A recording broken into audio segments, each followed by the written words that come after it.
인생에서 성공과 실패는 모두 주의해야 할 점이 있습니다.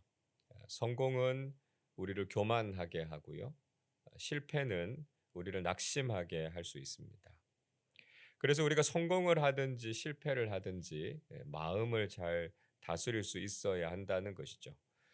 이스라엘 백성들은 요단강을 건너고 또 여리고 성에서 놀라운 승리를 경험하면서 어느 정도 방심하는 마음, 또 교만해진 부분이 있었습니다. 자, 그 증거가 무엇이었는가 하면 아간이 하나님의 명령을 어기고 범죄했죠. 또 아이성 전투에서도 하나님께 물었어야 했는데 하나님께 묻지 않고 또 기도하지 않았습니다. 그로 인해서 이스라엘 백성들이 전혀 예상치 못했던 실패를 경험하게 됐습니다. 이 뜻하지 않은 실패는 여호수아와 이스라엘 백성들에게 큰 좌절로 다가왔습니다. 이 성공 이후의 교만도 또 실패 이후의 낙심도 우리가 신앙인으로서 살아가는 동안에 해결해야 되는 참 중요한 문제구나라고 하는 것을 알게 되는 것이죠. 자, 여호수아와 이스라엘 백성들은 이 아간의 범죄라고 하는 문제에 대해서 하나님 앞에서 이 문제를 해결합니다. 우리가 7장에서 이 내용을 살펴봤습니다. 자, 그리고 하나님께서는 이제 패배했던 아이성 전투를 다시 명령하셨습니다. 여러분, 우리가 이 실패한 일에 대해서 다시 도전한다라고 하는 것은 굉장한 용기가 필요하죠. 왜냐하면 대부분 이 실패에 대한 아픈 기억들이 남아 있기 때문입니다. 그리고 다시 도전해도 실패할 수 있지 않을까? 이런 염려가 찾아올 수 있다라고 하는 것이죠. 자, 그러면 우리가 실패를 넘어서 다시 도전할 수 있는 비결이 무엇이겠습니까? 자, 먼저 우리가 실패를 넘어서 다시 도전하기 위해서는 무엇보다 하나님의 격려가 필요하다라고 하는 것이죠. 1절을 다시 보십시오. 여호와께서 여호수아에게 이르시되 두려워하지 말고 놀라지 말라. 군사를 다 거느리고 일어나 아이로 올라가라. 보라, 내가 아이 왕과 그의 백성과 그의 성읍과 그의 땅을 다 내 손에 넘겨 주었으니 말씀하고 있습니다. 자, 하나님께서는 여호수아에게 두려워하지 말라고요. 놀라지 말라고요. 격려하셨습니다. 하나님께서는 이 여호수아와 이스라엘 백성들이 얼마나 의기소침해 있는지를 알고 계셨죠. 또 다시 도전하는 것에 대해서 용기가 필요하다라고 하는 걸 아셨습니다. 그래서 하나님께서 여호수아를 격려하신 거죠. 하나님께서 그들에게 용기를 북돋아 주실 것이기 때문에 이번에는 성공할 수 있다라고 하는 것입니다. 때로 우리가 실패할 수 있지만 하나님께서는 우리를 격려하시고 다시 믿음으로 도전하게 하시는 분이시다라고 하는 것을 우리가 깨닫는 것이 중요하다 하는 것이죠. 둘째로 우리가 실패를 넘어서서 다시 도전하기 위해서는 구체적인 계획과 전략이 필요하다 하는 것입니다. 2절 보십시오. 너는 여리고와 그 왕에게 행한 것 같이 아이와 그 왕에게 행하되 오직 거기서 탈취할 물건과 가축은 스스로 가지라. 너는 아이성 뒤에 복병을 둘지니라 말씀하고 있습니다. 자, 하나님께서는 이번 아이성 전투에 대해서 아주 구체적인 전략을 말씀해 주셨습니다. 여리고 전투에서 행했던 것처럼 아이성도 공격해서 빼앗되 이번에는 전리품을 탈취해서 가지라 이렇게 명령하셨습니다. 우리가 앞에서 살펴본 것처럼 여리고 전투는 헤렘 전쟁, 그러니까 모든 것을 다 진멸하는 전쟁이었습니다. 그러니까 왜 그렇게 해야 되는가라고 하는 것에 대해서는 자세한 언급이 나와 있지 않습니다. 근데 중요한 건 뭐냐면 하나님께서 명령하신 것이기 때문에 그대로 순종해야 된다라고 하는 것이었습니다. 자, 아마도 여리고 성에서 전쟁에 이기고 난 이후에 전리품을 취하지 못하도록 하셨기 때문에 아마 이스라엘 백성들에게는 아쉬움이나 미련 같은 게 남아 있었을 겁니다. 그러나 이번 아이성 전투에는 전리품을 취하라 이렇게 말씀하신 거죠. 자, 하나님께서는 때가 되면 그 기쁨과 소득을 얻게 하시는 하나님이시다라고 하는 걸 우리가 알게 되고요. 하나님의 말씀 그대로 순종하는 것이 중요하다라고 하는 거죠. 자, 그리고 이번에는 특별한 전술을 사용하게 하셨습니다. 그게 뭐냐 하면 매복 전쟁이었습니다. 그러니까 하나님께서는 아이성 뒤에 복병을 두고 그들을 매복하게 하셨습니다. 4절도 보십시오. 그들에게 명령하여 이르되 너희는 성읍 뒤로 가서 성읍을 향하여 매복하되 그 성읍에서 너무 멀리하지 말고 다 스스로 준비하라 말씀하고 있습니다. 자, 여호수아가 이 작전을 이해했어요. 그리고 매복조를 선발해서 아이성에서부터 그렇게 멀지 않은 곳에 이스라엘 군대를 매복시켰습니다. 반격할 수 있도록 준비를 시킨 거죠. 자, 여호수아는 이번에 하나님께서 내리신 작전의 내용이 무엇인가 하는 것을 군사들에게 자세하게 설명합니다. 여호수아와 이스라엘 군대가 아이성에 가까이 가면 틀림없이 지난번처럼 공격할 것이고요. 이스라엘 군대를 뒤따라서 나오게 된다는 거죠. 그러면 지난번에 마치 퇴각했던 것처럼 그렇게 도망하는 신용을 내는 겁니다.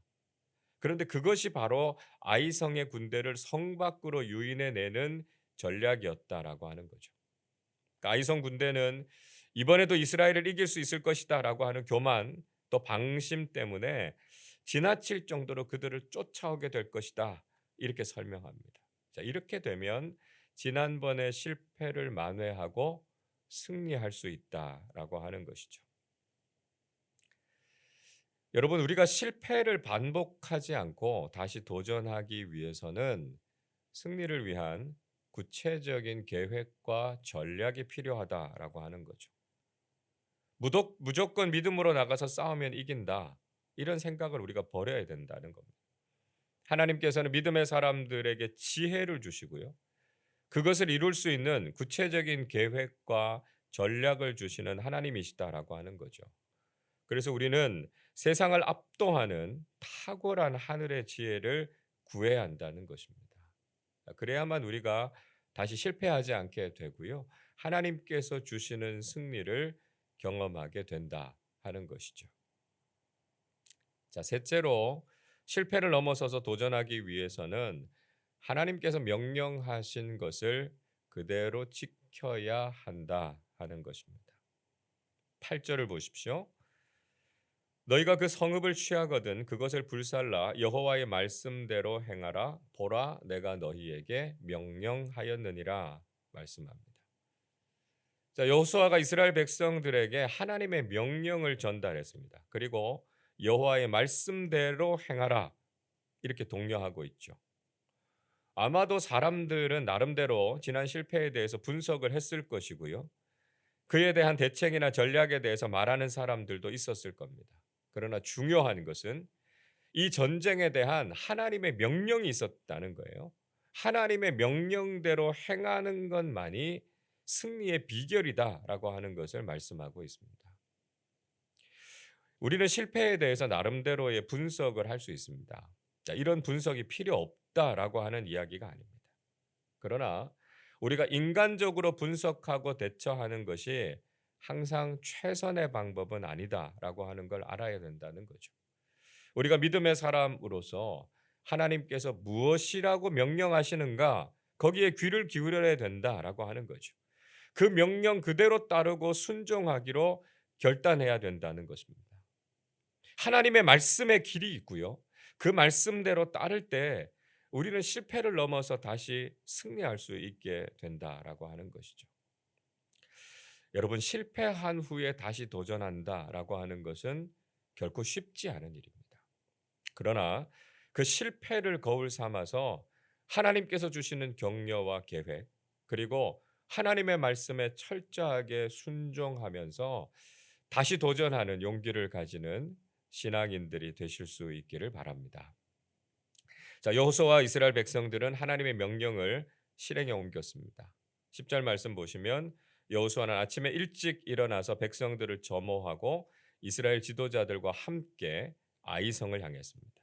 자, 이 전쟁은 실패를 딛고 다시 싸워야 하는 것이었기 때문에 지도자들이 앞장서서 이끌어가는 것이 무엇보다 중요했습니다. 그러니까 그냥 백성들만 보내는 게 아니고요. 여호수아와 이스라엘 장로들이 이 전쟁에 같이 동참해서 이스라엘 군대를 격려하고 다시 한번 싸워보자 이렇게 사기를 북돋으려고 하는 의도가 분명하게 보이고 있습니다. 자, 그리고 12절에서는 하나님의 명령처럼 그 군대 중에 5천 명을 매복시켰습니다. 자, 그런데 아이 왕과 그 군사들은 이 사실을 알지 못했다라고 하는 거죠. 14절 보십시오.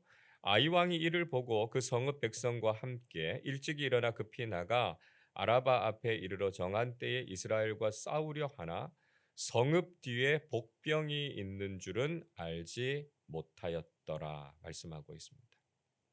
자, 아이 왕도 여호수아와 비슷하게 행동하고 있죠. 그도 아침에 일찍 일어나서 아라바 앞에서 이스라엘과 싸우기 위해서 섰습니다.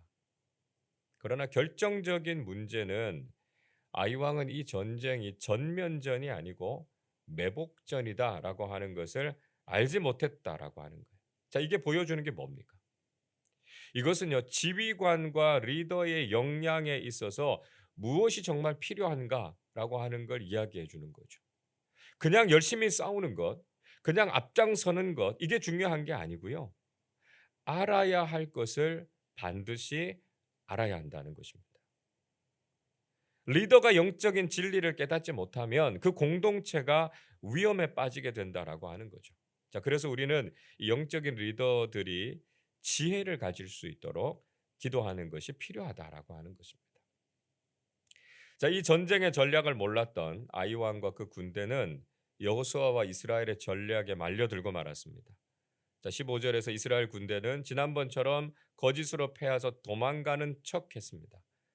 그런데 아이 왕은 조금의 의심이나 경계도 없이 지난번과 똑같은 상황일 것이다, 이렇게 오판해서 이스라엘을 추격하죠. 16절 17절 보세요. 그 성읍에 있는 모든 백성이 그들을 추격하려고 모여 여호수아를 추격하며 유인함을 받아 아이 성읍을 멀리 떠나니 아이와 베델에 이스라엘을 따라가지 아니한 자가 하나도 없으며 성문을 열어놓고 이스라엘을 추격하였더라 말씀합니다. 이 아이성의 군대가 이스라엘의 유인 작전에 걸려든 거죠.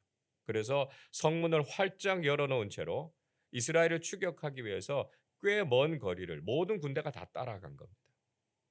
결정적인 오판으로 인해서 아이성 군대가 큰 위기에 빠지게 된 겁니다. 그러니까 매복조가 아이 군대의 뒤에서 일어나서 아이성을 점령하죠. 그리고 아이 왕과 그 군대는 포위돼서 공격을 받게 됐습니다. 하나님의 작전에 순종한 이스라엘 군대의 대승이었습니다. 여러분, 우리는 하나님의 말씀에 순종하고 믿음으로 그것을 실행에 옮기는 사람들이 돼야 된다라고 하는 거죠.